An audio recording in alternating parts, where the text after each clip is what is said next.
one had had in mind for a long time, but there were many things that one would like to see changed and put right.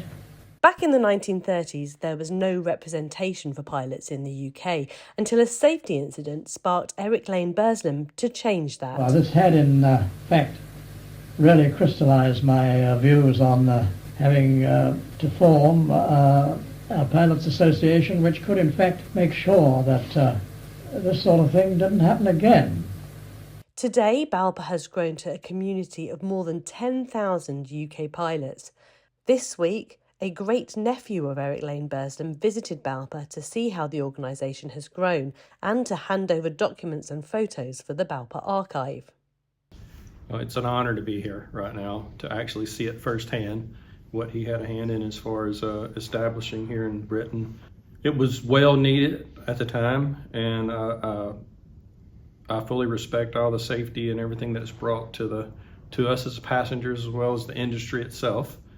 I'm so pleased that I was able to actually hand carry this stuff instead of just putting it in the post and sending it here. One, so I could see all the memorabilia that you had here as well, and hopefully mine will add to it.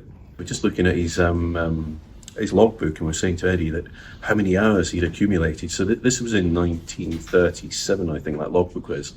And it shows the long way we've come with flight time limitations. Georgie and the safety team are looking at, this is the kind of stuff they work on all the time. If you look at just looking at the logbook, it was fatiguing. And here we are now in 2024. We're arguing over fatigue and fatigue risk management. You look back at that, and actually we have come a very long way. Oh, it's an incredible privilege to look through all the memorabilia. We're so lucky that we've got these really rich records, and actually you can see that there's been lots of changes, but there's also been lots of things that have stayed the same. And fundamentally, our founding principle that every flight is a safe flight is still the same today that it was then. But we're so lucky to have this and have such a fantastic record of our history. And I think it's good that we've taken that recipe from many, many years ago, from 1937, where we formed the association. We're still trying to do the same thing to create a safe environment for all of our members. So it's really, really reassuring. I suppose the downside is that we're still having to speak to employers and airlines to make them realise what we're trying to do. But as an association, it just shows like great consistency and an improvement, I suppose, in the way we've done it over the years.